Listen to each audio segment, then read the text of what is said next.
भीड़ काफ़ी बढ़ गई थी। आप देखिए यहाँ पर ज़मींदार और रैयत हैं और इस तरफ हमारे सर हैं। इनको हमने वहाँ से कुर्सी से उठा करके यहाँ पर लाया, क्योंकि हम चाहते हैं कि कंफर्टेबल रूप से सब के सब अपने सवाल रखें और उनका सर जवाब दें। तो हाँ, आपका सवाल क्या, पहले बताएं। 1991 में मेरे ससुर जी 83 डिसमिल ज़मीन रजिस्ट्री किए दान पत्र के वाला मेरी पत्नी के नाम से। उस ज़मीन को अभी तक हम जोत आबाद कर रहे हैं, रसीद हम नहीं कटाए। कबाला लेकर कर्मचारी साहब के यहाँ आए अभी फिलहाल में 2-4 दिन पहले, तो वो बोले कि 21,000 टका दीजिए, अन्यथा ये कबाला ले जाइए, दूसरा कर्मचारी आएंगे तब आप रसीद कटाइएगा। हम नहीं कटाएंगे, हम 21,000 रुपया लेंगे। यह सवाल है मेरे पास। और सार सबको हम कहते हैं चलिए कहिएगा, तो वो बोलते हैं कि हम काहे कहेंगे, आप तो जोत ही रहे हैं, आपको दिक्कत क्या है? हमके रसीद नहीं कटा है, दान पत्र कबाला का मेरा रसीद नहीं कटा है। सर कहाँ? गोपालपुर मोजा का, थाना नंबर 145। अच्छा, जी बताएं। सबसे पहले मैं बता दूं आपको कि गोपालपुर के जो अमीन हैं, क्या आप उनसे मिले? जी उसका नंबर याद है, लेकिन आज भी गए। चलिए मैं निदान बता दूं। सभी रैयतों को मैं कह देता हूं कि सर्वे में मैं पूरे अंचल में, मेरे अंतर्गत 29 मौजा है, मैं सभी लोगों को कहा हूं कि किसी भी तरह का प्रॉब्लम हो, मैं 10 से 5 बजे तक अपने कार्यालय में बैठता हूं।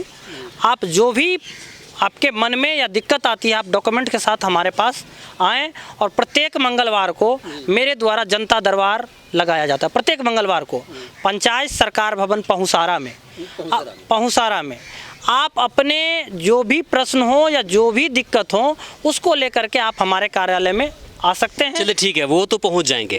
बाकी जितने भी हमारे दर्शक देख रहे हैं बिहार और बाहर से, उनको बताइए। उनको मैं बता दूं, जैसा प्रश्न इनके द्वारा किया गया है, तो इस प्रश्न में तो सरकार कहती है कि दस्तावेज जब आप रजिस्ट्री करा लिए तो आपको मोटेशन कराना है, ठीक है। लेकिन इस बीच आपके यहाँ सर्वे आ गया है। आप अपने सभी लोग जिस स्थिति में कागज़ है अपने संबंधित अमीन को दें, अपना प्रपत्र भर के दें और आपके दखल कब्जे के अनुसार खाता खोला जाएगा। और अमीन अगर पैसे मांगते हैं कि हमको 10,000 5,000 रुपये दो, फिर कैसे होगा? फिर वो तो उसमें अमीन की कोई सहभागिता ही नहीं होगी। अच्छा, आप डायरेक्ट माननीय पदाधिकारी महोदय जो होंगे उनको ये बात बता देंगे कि सर मैं इस तरह का दस्तावेज प्रस्तुत किया हूँ, ठीक है। ऐसा बहुत होता नहीं है। कुछ लोग होते हैं जिनके यहाँ हो सकता है कि परदादा के नाम का भी अभी डॉक्यूमेंट हमारे यहाँ आया है, उनका दादा ही नहीं कराया था मोटेशन। और आप ये चीज़ एक चीज़ पता कर लेंगे अंचल में जाकर कि उसमें ज़मीन बची हुई है तो है कि नहीं।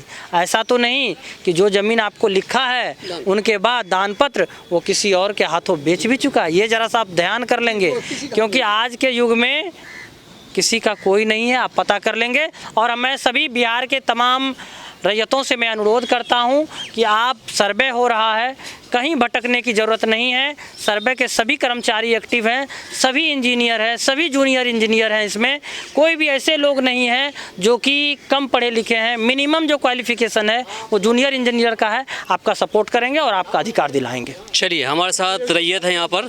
जी आपका सवाल है कुछ? आपका सवाल था? जी सवाल ये है, जो हम जैसे 4 भाई हैं, जो भी डॉक्यूमेंट है, जबकि वंशावली हम लोग बना चुके हैं, दादा के नाम से ही सारा संपत्ति है, कोई किसी के नाम से ज़मीन नहीं है। जो बड़े भाई के नाम से जो ज़मीन था वो अपने ज़मीन को बेच भी चुका है। फिर भी मैंने वो अपना दखल कब्ज में बेटा के द्वारा जमान हो गया है, सामान के साथ, बल के साथ वो दखल कब्ज करके जोत आबाद करता है और सब भाई को नहीं दे रहा है। समझे सवाल? देखिए मैं बता दूं आपको कि जो आपके इस तरह का सवाल लगातार आते हैं। पूर्वज की जो भी संपत्ति है तो उसके जितने भी खून इस सरजमी पे जिंदा है उसमें सबका अधिकार है। कंफर्म है इस बात के लिए? रही अब ख़ास करके उनके नाम की संपत्ति तो वो बेच सकते हैं, ठीक है। अब पूर्वज की जो संपत्ति है तो उसमें अगर आप 4 भाई हैं तो 4 जगह शेयर होगा 100%। आप सारा दस्तावेज एक वंशावली बनाइए अपने पूर्वज को दिखाते हुए, उस वंशावली को हमारे कार्यालय ऑनलाइन के माध्यम से या हमारे कार्यालय में आप अगर जमा करते हैं, जो मेरी न्यायिक प्रक्रिया चलती है, चारों भाई आप आवेदन करें, ठीक है। अगर पोजीशन में एक ही भाई जोत रहा है उससे मतलब नहीं, बड़ा भाई के पास मैं ये नहीं कर रहा, उससे कोई मतलब नहीं, उससे कोई मतलब नहीं है। आपको कोई डॉक्यूमेंट ऐसा थोड़ा है कि कोई खा जाएगा, आपको नहीं लेना है।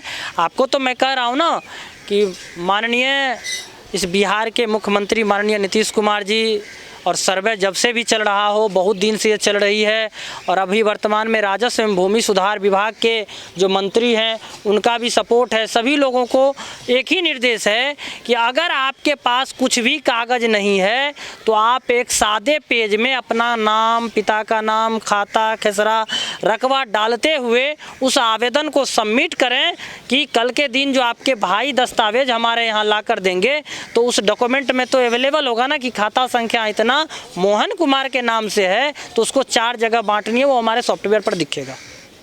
चलिए, आपके पास कुछ सवाल है? जी बोलिए, सवाल पूछिए। दादाजी के नाम से ज़मीन है, ठीक है। पिताजी सिंगल भाई है, 3 भाई हम लोग हैं। तो 1-2 गो खतियान में ऐसा हुआ कि आग लगी हुआ, उसमें खतियान जल गया। लेकिन रसीद जो पहले भॉलम करता था उसमें खेसरा नंबर नहीं दिया है, जो कि हम लोग अंचल में भी गए कि रसीद भी कटवाने के लिए रसीद, लेकिन कटता नहीं, कहता ऑनलाइन। अभी तक ऑनलाइन हम लोग किए नहीं हैं, इसलिए नहीं किए कि रसीद हम लोग सोचे कि पुराना है, अब खतियान भी कुछ नहीं है, तो इसलिए हम लोग ऑनलाइन नहीं किए। खेसरा नंबर पता नहीं है कि कितना खेसरा नंबर है। खाता है, वो रसीद है में खाता उतना लिखल है, लेकिन वो सब है, मौजा बरबन्ना है। चलिए सर, आप बताइए। इस सर्वे में तो यही निदान कराने हमारे विभाग के जो भी वरीय पदाधिकारी हैं, कुछ दिन पहले निदेशक महोदय है, आज दौरा हुआ था हमारे यहाँ,